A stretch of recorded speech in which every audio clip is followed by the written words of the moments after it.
अस्सलाम वालेकुम dear student. मैं हूं फैसल शहजाद और आप देख रहे हैं एफएससी पार्ट 2 की लेक्चर सीरीज़। आज हमने डिस्कस करना है reactivity of carbonyl compound. Carbonyl compound ऐसे कंपाउंड्स को हम कहते हैं जिसमें कार्बोनाइल ग्रुप होता है कार्बोनाइल ग्रुप में कार्बन डबल बॉन्ड ऑक्सीजन होता है और जहाँ पे भी एक डबल बॉन्ड होता है वहाँ पे sp2 हाइब्रिडाइजेशन होगी और जहाँ पे भी sp2 हाइब्रिडाइजेशन होगी वहाँ पे अनसैचुरेशन होगी, अनसैचुरेशन। ठीक है। और जहाँ पे अनसैचुरेशन होती है वहाँ पे यूजुअली जो रिएक्शन होते हैं वो कौन से होते हैं? Addition reaction. तो कार्बोनल कंपाउंड जिस तरह की रिएक्शन देंगे उनको हम कहेंगे न्यूक्लियोफिलिक एडिशन रिएक्शन, जिसमें हमारा जो न्यूक्लियोफाइल होता है वो अटैक करता है कार्बोनल कंपाउंड पे। तो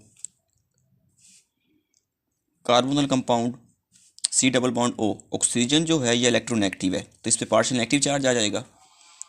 कार्बन इलेक्ट्रोपॉजिटिव तो इस पे पार्शियल पॉजिटिव चार्ज। तो जो न्यूक्लियोफाइल है वो अटैक करेगा इस इलेक्ट्रोफिलिक कार्बन के ऊपर और इस तरह से ये जो ऑक्सीजन होगी ओ नेगेटिव ये अटैक करेगी किसके ऊपर? एच पॉजिटिव प्रोटॉन के ऊपर। तो हमारे पास ये एडिशन प्रोडक्ट बन जाएगी एक। ये आपका सबस्ट्रेट है। सबस्ट्रेट उस चीज़ को कहते हैं जिस पे न्यूक्लियोफाइल ने अटैक करना होता है। ये आपका रिजेंट है, रिजेंट जिसके पास न्यूक्लियोफाइल है। ठीक है। तो आपके पास ये एक एडिशन प्रोडक्ट आ जाएगी। जैसे मैंने पहले बताया कि जहाँ पे भी आपको अनसैचुरेशन मिलेगी वहाँ पे कौन सा रिएक्शन होगा? Addition reaction. और एडिशन रिएक्शन में क्या होता है? जो कार्बन कार्बन डबल बॉन्ड है वो कन्वर्ट होता है कार्बन कार्बन सिंगल बॉन्ड में। तो जैसे यहाँ पे हो रहा है carbon oxygen double bond convert हो रहा है कार्बन ऑक्सीजन सिंगल बॉन्ड में। ठीक है। ये आपके पास एडिशन प्रोडक्ट आ गई। रिएक्शन ऑफ कार्बोनाइल कंपाउंड, किस तरह की रिएक्शन देंगे कार्बोनाइल कंपाउंड जिसमें ये वाला ग्रुप होगा, मीन अल्डिहाइड और कीटोन्स, किस तरह के हमें रिएक्शन देंगे? तो आमतौर पर ये देखा गया है कि ये दो तरह के रिएक्शन देते हैं, एक रिडॉक्स रिएक्शंस और दूसरा nucleophilic addition reaction. Redox reaction में हमारे पास ऑक्सीडेशन और रिडक्शन आती है। ये रिडॉक्स रिडॉक्स जो है ये कम्बिनेशन है दो वर्ड का, RED। Red mean reduction and OX mean oxidation, redox. तो ऑक्सीडेशन और रिडक्शन को कंबाइन हम क्या कहते हैं? रिडॉक्स। इस तरह से हमारे पास जो दूसरी तरह के रिएक्शन इसके होते हैं न्यूक्लियोफिलिक एडिशन रिएक्शन।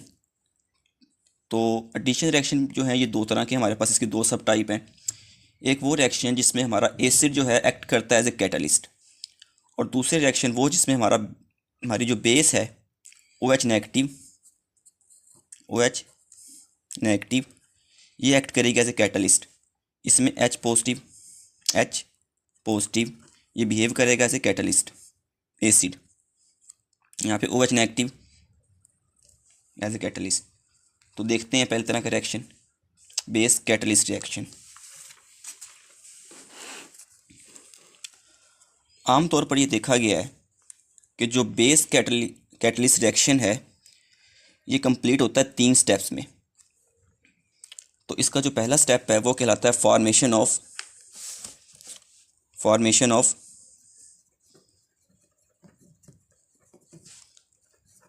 न्यूक्लियोफाइल। ठीक है। मीन इसमें आपके पास नेगेटिवली चार्ज स्पीशीज न्यूक्लियोफाइल आएगा। आपके पास कोई बेस है तो बेस नेगेटिव है, ये नेगेटिव चार्ज अटैक करेगा प्रोटॉन पे और ये अपने इलेक्ट्रॉन डेंसिटी दे देगा तो इस पे नेगेटिव चार्ज आ जाएगा। ये और ये मिलके क्या बना देंगे? Water. Step two attacking of nucleophile.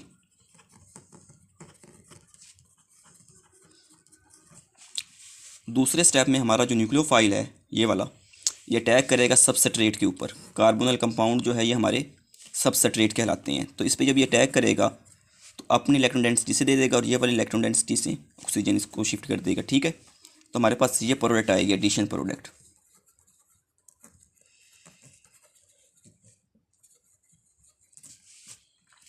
Step 3 hydrolysis.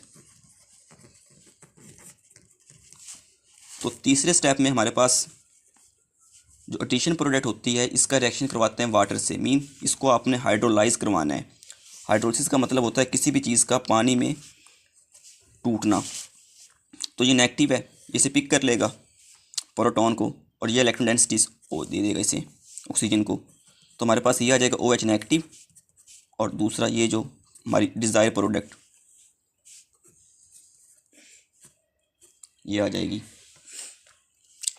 तो यहाँ पे आपने लिया था बेस को as a catalyst, OH negative को। तो एट द एंड आप देख रहे हैं कि OH नेगेटिव आपको मिल रहा है, तो इसका मतलब है यहाँ पे OH नेगेटिव यानी कि बेस एक्ट कर रही है एज ए कैटालिस्ट। ठीक है बेटे।